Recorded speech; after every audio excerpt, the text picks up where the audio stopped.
The snow had melted long ago, but its memory lingered in his bones. Ned Stark had died at Baelor's Sept. At least that's what the world believed. The crowd had roared, the sword had fallen, and a head had rolled into the dust. But in truth, the man who died that day was not Eddard Stark.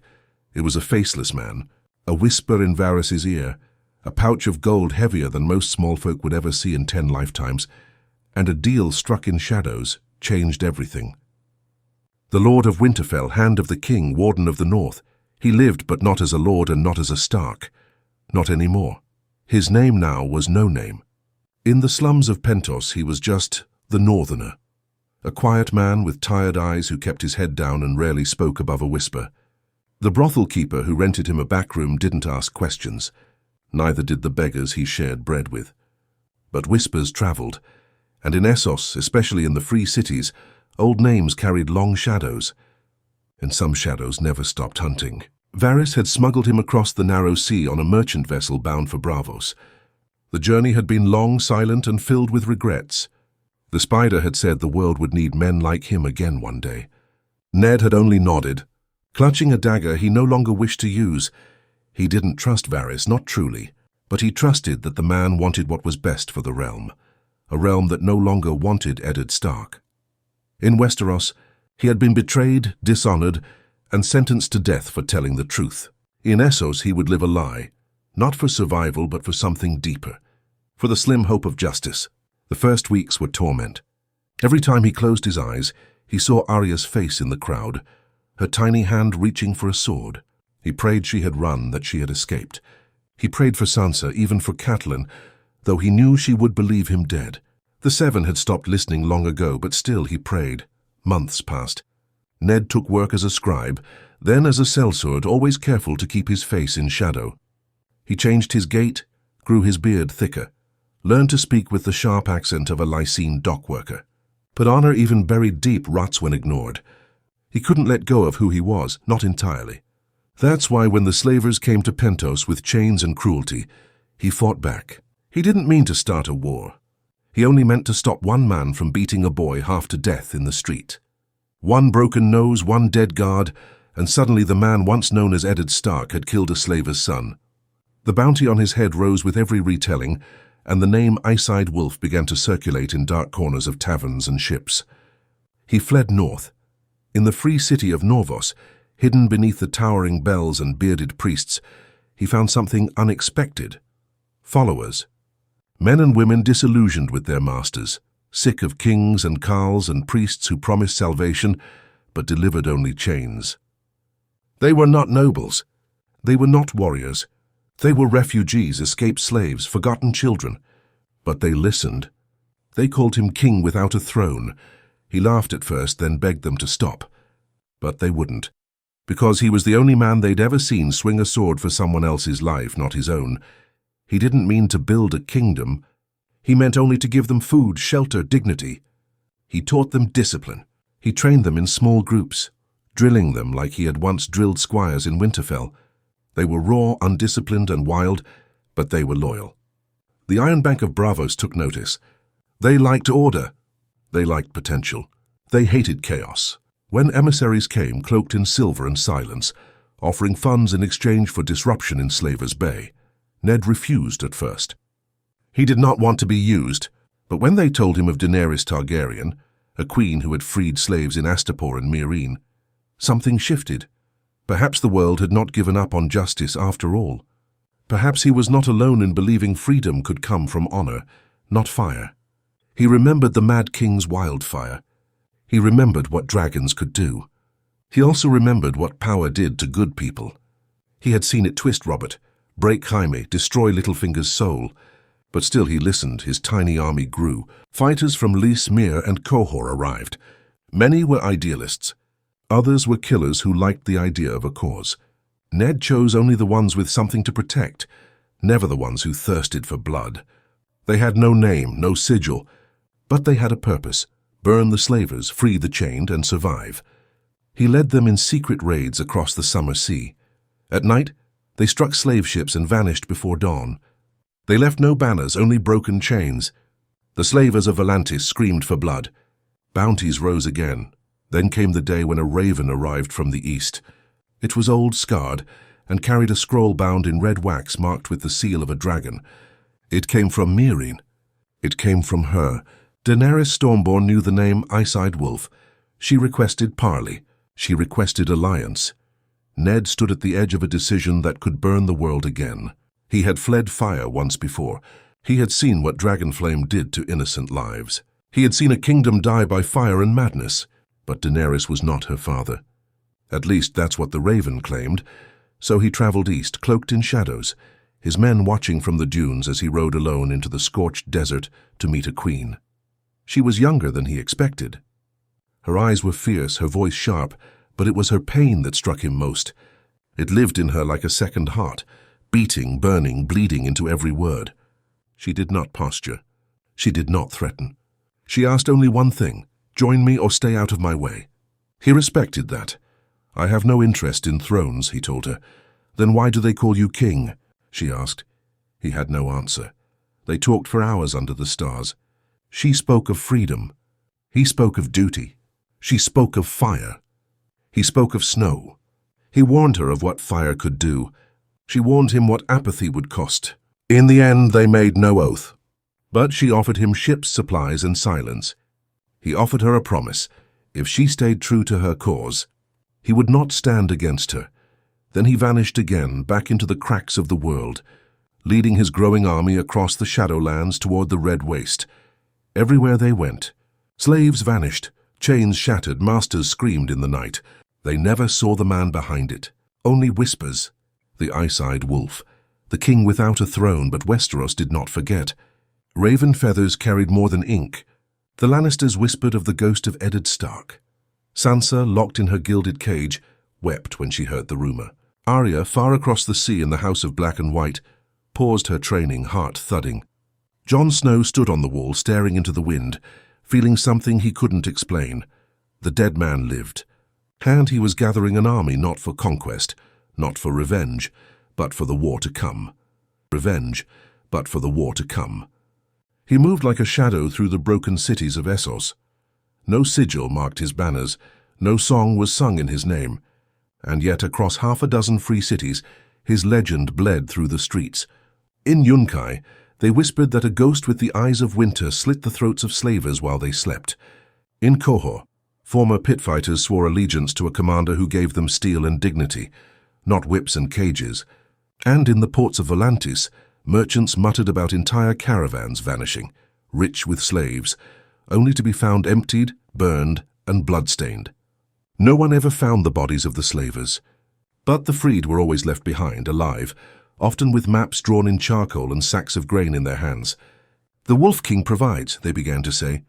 Even if he never shows his face, Ned Stark hadn't meant to become a myth. The man inside still wore grief like a second skin. But myths were harder to kill than men, and in a world where fire was rising once again, Essos needed something colder, something quieter, something human. He lived in a tent made of stitched sails, surrounded by a force of 3,000 exiles, freedmen, and outcasts who believed in the idea of him, even if they never knew his name. They had no lordships, no lands, no oaths binding them to a noble house. What they had was fury, purpose, and a strange, rigid code of honor that Ned insisted upon, one born from a place they had never seen, the cold, ancient halls of Winterfell. They called themselves the Hollowed. It began as an insult from a slaver lord who mocked their empty sigils and lawless ranks. But Ned embraced it. Hollow of house, hollow of name, he told them, standing beneath a tattered grey sky, but full in heart. And they believed him. By now, Varys knew. He'd always known. His little birds chirped on both sides of the narrow sea. He never sent another raven. But gold began to reach Ned's camps from anonymous donors. Supply lines opened quietly. Whispered threats toward the Hollowed in Essos were followed by quiet executions in Westeros. The spider was still spinning. In Meereen, Daenerys sat on her fragile throne of broken chains and looked eastward with wary eyes. She had dragons, an army of Unsullied, and a city that roared with the echoes of revolution. But still she asked about him. What does the wolf want? She demanded of her advisers. They could not answer. She sent emissaries again. He turned them away. I made her a promise, he said. And I intend to keep it, but I will not be her blade. The Hollowed stayed in motion. They never built strongholds, never claimed cities. They left no monuments, only broken chains and unmarked graves. And slowly, without realizing it, Ned had become something Essos hadn't seen in 100 years. A king who did not want a crown.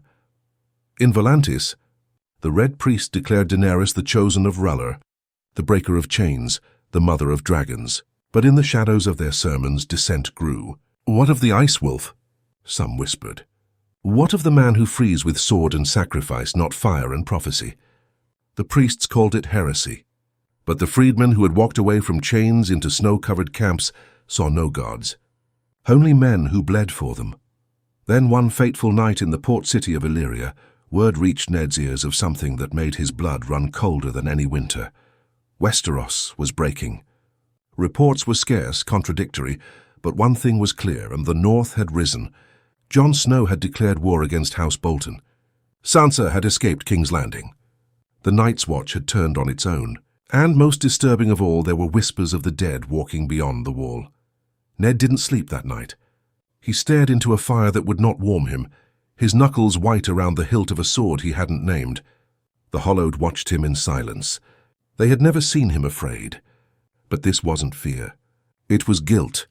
The next morning he called his commanders, a woman named Tyre from Lys who once slit a slave master's throat with her wedding ring, a former Unsullied named Corrin, who had broken his vows to follow Ned, and Dal, a freed Dothraki who had abandoned the Great Grass Sea for the icy resolve of the Wolf King. The time has come, Ned said, voice low and steady. We sail for Westeros. They did not question him. But the murmurs began before the meeting ended. Why now? Why risk it? Their work in Essos wasn't finished. Tyrants still ruled. Slavers still thrived. But Ned knew. He had seen the way Essos burned when dragons flew. He had seen the way power infected even the righteous. Daenerys had been careful. But war changed everyone. And if the whispers from the north were true, there would soon be no realm left to save. The Hollowed sailed in silence, 12 ships slipping across the narrow sea like ghosts. They landed near salt pans under cover of night. Peasants fled at the sight of them. Ragged men and women in foreign armor, marked with no banners, speaking tongues no Westerosi understood. But they brought food, medicine, safety. Word spread fast.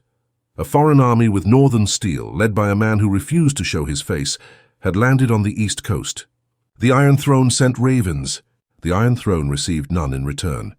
Ned Stark walked once more upon the soil of Westeros, unseen and unrecognized.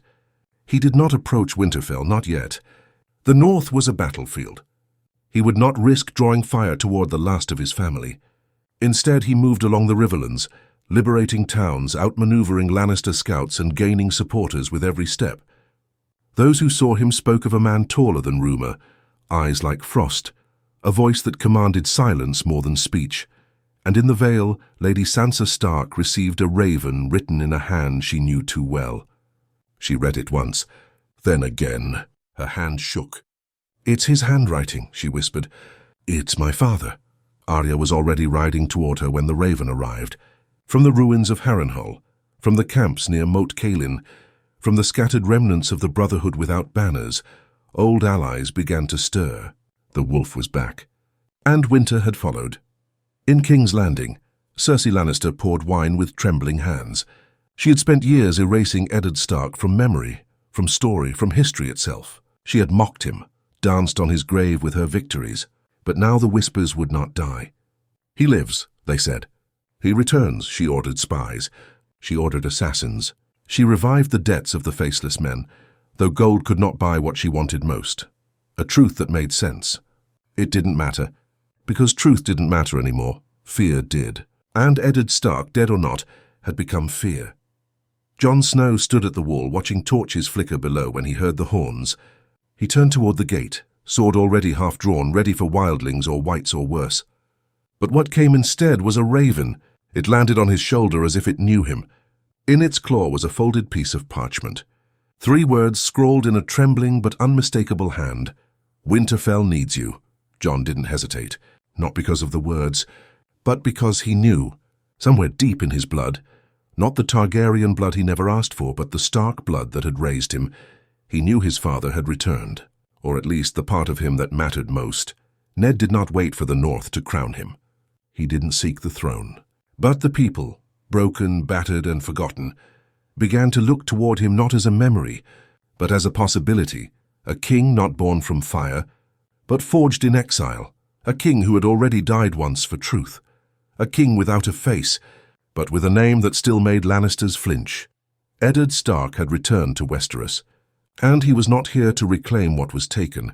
He was here to end what should never have begun. He was here to end what should never have begun. The wind that swept through the riverlands felt colder now. Not just the chill of autumn, but something deeper. The kind of cold that settled in bones and whispered of winter's approach. Ned Stark stood on the battlements of an abandoned holdfast near Maidenpool, his cloak snapping in the breeze. Below, the Hollowed moved in silence, setting up tents, organizing supplies, drilling in quiet, efficient formations. No songs, no campfires, just motion, just purpose. They were ghosts with flesh, and he, the man who led them, was still more shadow than lord. He'd not revealed himself publicly, even as his influence crept deeper into Westeros like creeping frost. But the world was watching, and watching too closely. Time was thinning. Sansa was coming. He hadn't seen her in years. Not since the day he was dragged through King's Landing in chains. His name spat from lips that once praised his honor. He feared what she had become, what she'd suffered. But when the Raven arrived, her reply had been sharp, simple, and undeniably her. "I'm not a girl anymore. I am a Stark. Tell me where you are." It broke him more than any blade could. She hadn't asked if it was truly him. She already knew. She arrived with a small escort, knights sworn to her cause, and Arya cloaked in silence, steel at her hip. He had prepared for this moment 1,000 times. Practiced words, imagined reunions. But when Sansa stepped into the tent and saw the gaunt, grey-eyed man before her, her mouth trembled, and all she said was, "You look older." Ned stepped forward, heart thundering. "Have you looked stronger?" Arya didn't speak. She only walked forward, touched his arm with trembling fingers, then buried her face against his chest. Ned held her like he had in Winterfell, fiercely, protectively, like letting go might kill him. No tears, only silence, and the kind of grief that years can't erode. Later, when the three Starks sat alone, cloaked in candlelight, the questions came. Where had he been? Why hadn't he sent word? Why had he let them all believe he was dead? "I had to die," Ned said. "For you to live," Sansa's eyes sharpened. "Then live for us now."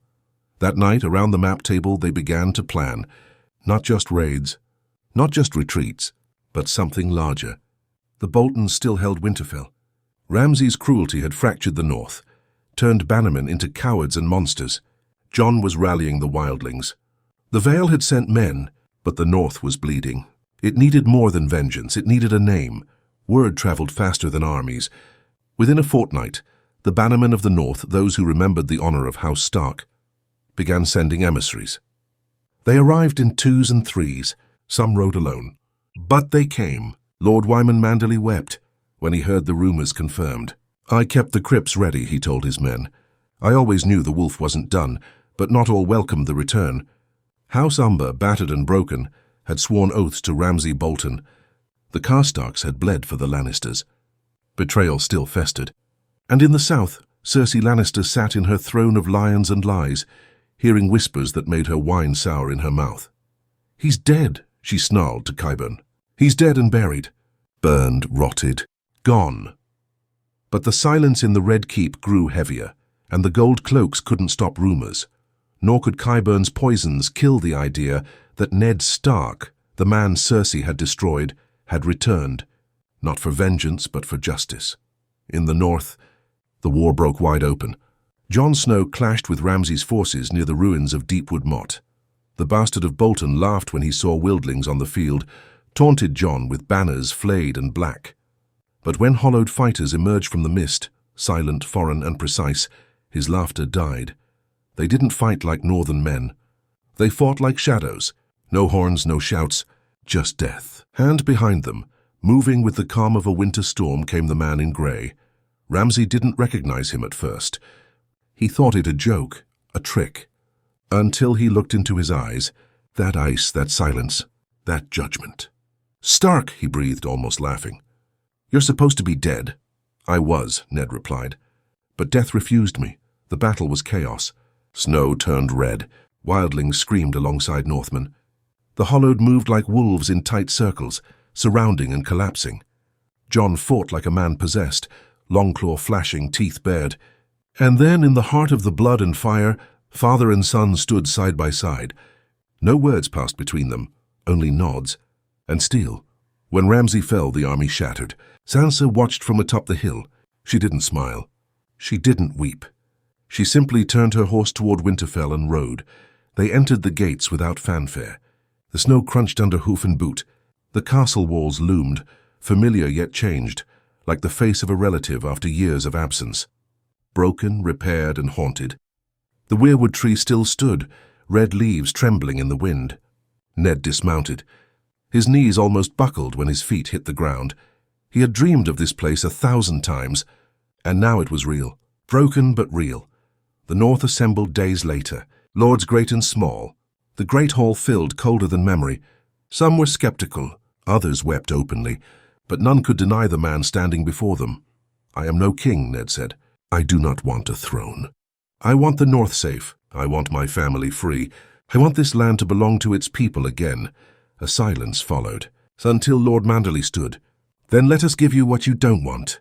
Because what we want is you." They knelt, one by one, not out of fear, not for power, but because they remembered. Ned Stark didn't rise as king, but the North rose for him. And in the shadows of the crypts below, Lyanna Stark's statue watched as the house she died for began to heal. Yet peace was short-lived. A raven came from Castle Black. Black wings, cold words. The dead were marching. The long night was coming, and the man who had once died for truth now had to fight for the living. Snow blanketed the fields beyond Winterfell in thick, unbroken sheets. The wind howled like a chorus of wolves, and even the fires within the castle walls struggled to keep the cold at bay. But none of that compared to the cold Ned felt in his soul as he stood before the letter from the wall. The handwriting was Jon's, stark, direct, unmistakable. The words were few but heavy. "The dead are real. They're coming. I've seen them. Prepare Winterfell." Beneath the signature was a smear of blood, long dried like a final punctuation mark carved in pain. Ned didn't speak for a long time. He stared at the letter as if it might vanish. As if it were another ghost come to haunt him. But it didn't vanish. It was truth, carved into parchment and delivered on black wings. The council chamber was tense. The Hollowed, hardened by their years of liberation and exile, remained quiet but alert. Northern lords looked at each other, uncertain. Sansa read the message aloud again, her voice steady even as her hands trembled. Arya stood in a shadowed corner, silent, unreadable. No one questioned the truth of it. Jon's name meant something, but what they did question was what came next. "How do we fight death?" Lord Serwyn asked, voice brittle. "With fire. With unity," Ned said, finally raising his head. "With every living soul who refuses to kneel to darkness." And for the first time in weeks he stood tall, not cloaked in the secrecy of exile or the weight of exile, but as a Stark of Winterfell. As a man who'd been broken and reforged. "We do not bow to shadows. Not in the North. Not ever." Preparations began immediately. Winterfell's walls were reinforced with dragonglass, hauled from Eastwatch. The smiths worked night and day, forging spears, arrows, blades. The Hollowed trained alongside the Northmen, their silent discipline a strange contrast to the wild fury of the mountain clans who had come south. Children carried buckets of water to douse flames. Blacksmiths were taught how to fight. Cooks learned how to throw knives. Every able body was a soldier now. And above it all Ned watched, not from a throne but from the wall walk, silent, ever present. He hadn't taken the title of king, but his word had become law. People obeyed not out of duty, but because his voice made them feel safer. That scared him more than any enemy. Jon arrived 3 days before the snow turned red again. He was thinner, harder. His eyes had seen too much. When he dismounted, there was no dramatic embrace, no long speeches. Just two men who once called each other father and son, staring across years of lies, losses, and wounds. "You're alive," Jon said first. "You're taller," Ned replied, a smile flickering for the first time in weeks. Then they embraced, briefly, tightly, and it was done. They were family again, not because of blood or truth, but because they had both walked through death and returned changed. Jon told them everything. The Night King, the White Walkers, the armies of the dead. Numbers don't matter, he said. They don't eat. They don't rest. They don't break. You kill them with dragonglass or fire. Anything else is useless. Arya listened without blinking. Sansa took notes with icy precision. Ned said nothing until Jon finished. Then he simply asked, "How long do we have?" Jon looked to the horizon, where a storm brewed beyond the mountains. Days, maybe less. The battle lines were drawn. Every house that had once sworn to the Starks was called to arms. Some hesitated, some refused. But most came, because it was no longer about politics, no longer about thrones. It was about survival. The Vale sent knights, the Riverlands sent archers. Even a few brave men from the Iron Islands arrived, sullen and grim but loyal now to Yara, who had sworn an oath to help the North hold. And above all came Daenerys. Her dragons roared through the clouds 2 days before the dead reached Winterfell. When she landed, Jon greeted her first. Then he introduced her to Ned. The meeting was awkward. She bowed slightly. "Lord Stark." "Your Grace," he replied with a nod, keeping his tone even. She studied him with curiosity, and maybe resentment. "You were dead." "So were you, they say," he replied. A flicker of a smile tugged at her lips. They didn't embrace, didn't talk about the past or the near war they almost fought in Essos. There was no time. Only strategy. The dragons would strafe from above. The Hollowed would flank with their silence and discipline. The wildlings and Northmen would hold the gates. Arya, Gendry, and a handful of assassins would move behind the lines, striking key targets. The day before the battle, Ned stood before the tomb of his father. He whispered apologies. For failing, for surviving, for everything. And in the darkness of that tomb, he made peace with the man he had been. Because tomorrow he would die again.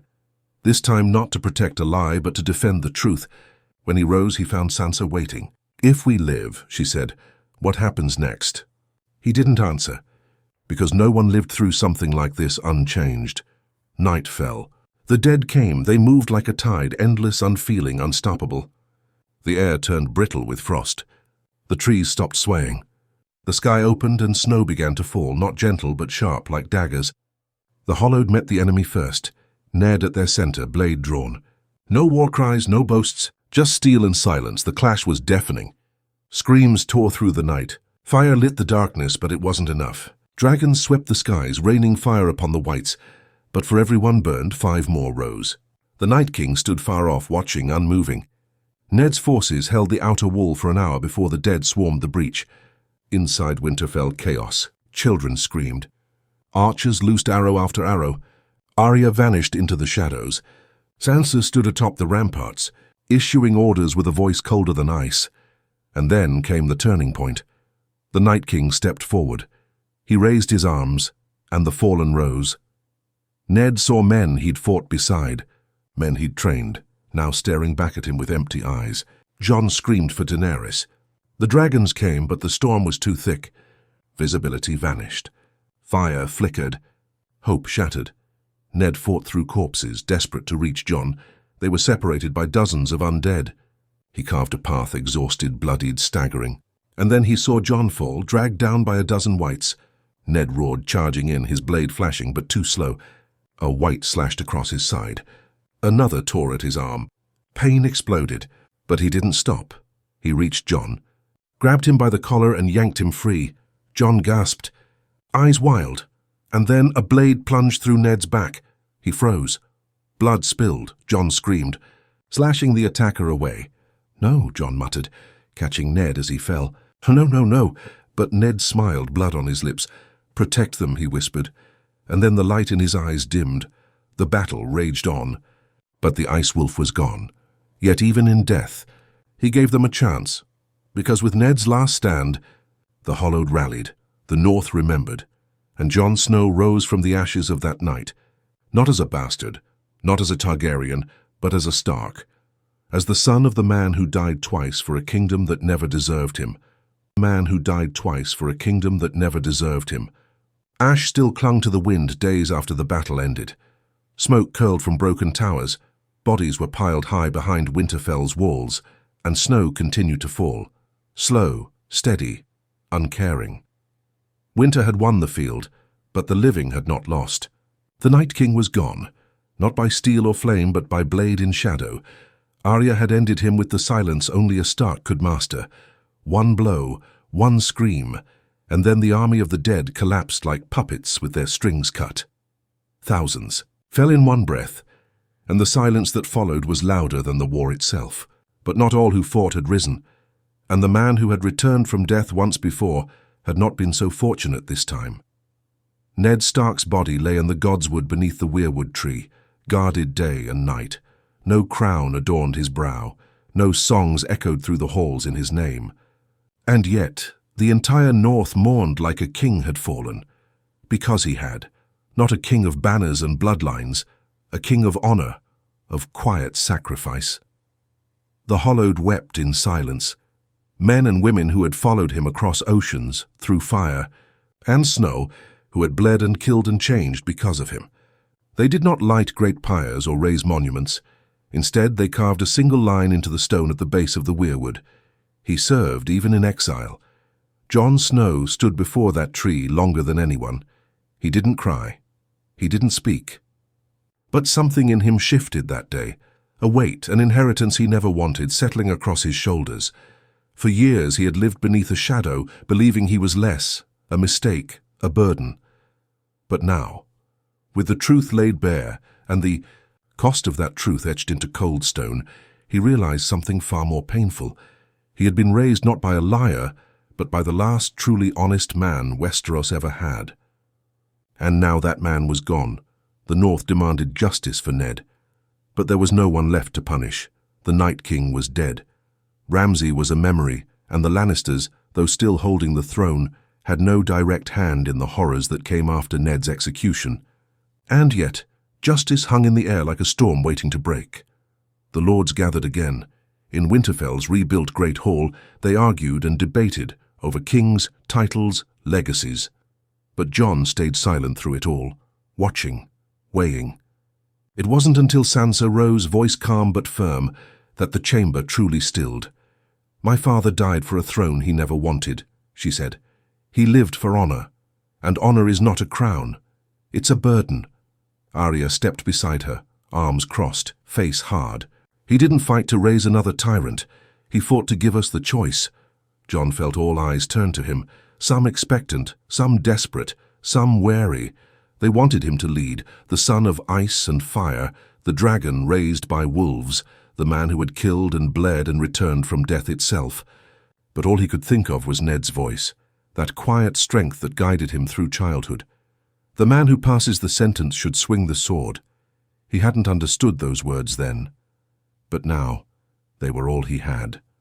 "I don't want the throne," Jon finally said, breaking the silence. "But I'll carry it, if that's what the North needs." It was not a coronation of cheers and fanfare. There were no songs, no bells, no grand procession.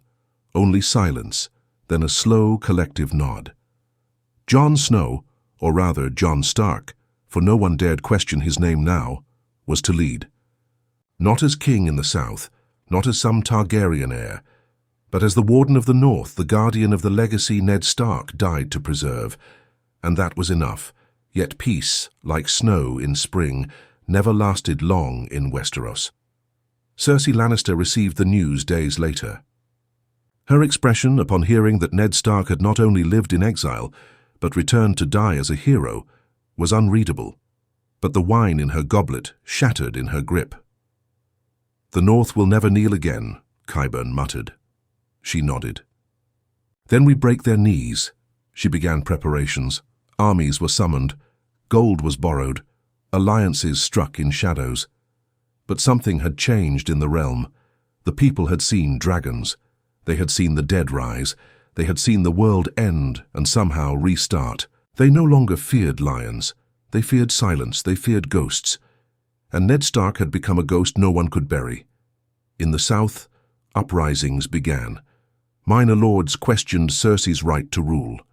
The faith militant grew bold again. And word of Jon Snow's leadership, quiet, fair, without cruelty or excess, spread faster than ravens. Even in King's Landing, people began to say it in hushed tones. The North remembers. Daenerys, still reeling from the battle's toll, returned to Dragonstone. Her army was fractured, her dream of a united Westeros broken. She had come to burn tyrants, not to be overshadowed by a dead man's memory. But she couldn't deny what Ned Stark had done. He had given her everything without ever demanding loyalty. That haunted her more than any battle, because it made her wonder, if he had lived in Westeros all along, would she still have had a place in its future? She sent one final raven to Winterfell. Just 6 words. "The realm needs you more than me." Sansa read the letter aloud, then burned it. "We don't need saviors," she said. "We need family." Jon agreed. The rebuilding began, slowly. The Hollowed stayed, many of them finding homes in the north, accepted not as foreigners but as brothers and sisters of war. The free folk took land near the Gift. The remaining lords, once divided, now rallied behind Winterfell like they hadn't in generations. And in the Godswood, beneath the tree where Ned's body lay, Bran Stark returned. He was different now. Eyes empty, voice distant, but still Bran. He spoke little, but he smiled when he touched the bark of the weirwood. "I saw him," Bran said quietly to Arya. "Before he died. He knew." "Knew what?" she asked.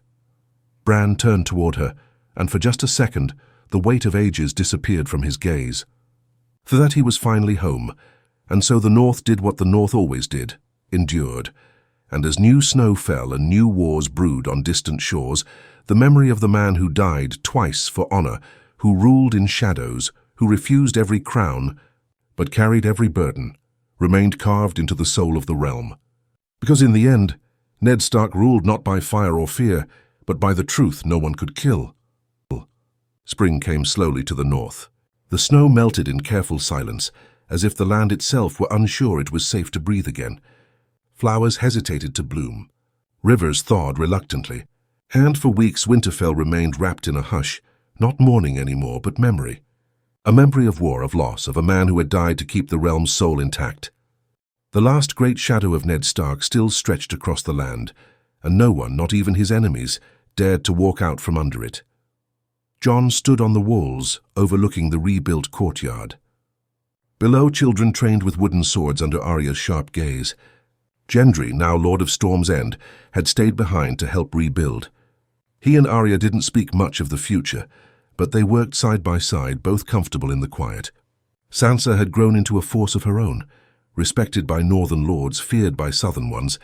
She did not rule from emotion, but with the cool logic of someone who had learned pain intimately and had chosen never to wield it recklessly. Bran didn't stay long. The world called to him in ways the rest of them couldn't understand. But before he left, he told Jon something no one else could have said, not even Ned. "You are his legacy," Bran said, in that strange, emotionless way of his. "Not just because of what he gave you, but because of what you chose to carry." He chose silence. "You chose truth," Jon hadn't replied. He just nodded, that same quiet nod Ned used to give, the kind that said everything and nothing. In the crypts a new statue stood, not larger than the rest, not adorned with crown or armor, just a quiet man in furs, hand on the hilt of a greatsword. The base bore no elaborate inscription, just the words Arya insisted upon. He kept his word. Foreigners came to see it. From across the sea, from Dawn, even from the Reach, now recovering from years of southern madness. They came not for spectacle, but to see where the Wolf King rested. The man who had once ruled half of Essos from the shadows without ever raising a banner. The man who returned from the dead only to die for a realm that never deserved him. The Hollowed guarded the crypt for months after. Some never left. Across the narrow sea, word of Ned Stark's final sacrifice reached the free cities. In Norvos, murals appeared of a man in grey armor, holding back fire and ice alike. In Lys, former slaves toasted to the ice-eyed wolf every night. The Iron Bank quietly forgave debts owed by Winterfell. In Meereen, Daenerys declared a week of silence in his honor. No celebration, no ceremony, just quiet. Because he had given her something even dragons could not, restraint. Back in Westeros, the political landscape shifted. Cersei Lannister's hold on King's Landing faltered, as her paranoia devoured what little support she had left. She sent assassins north.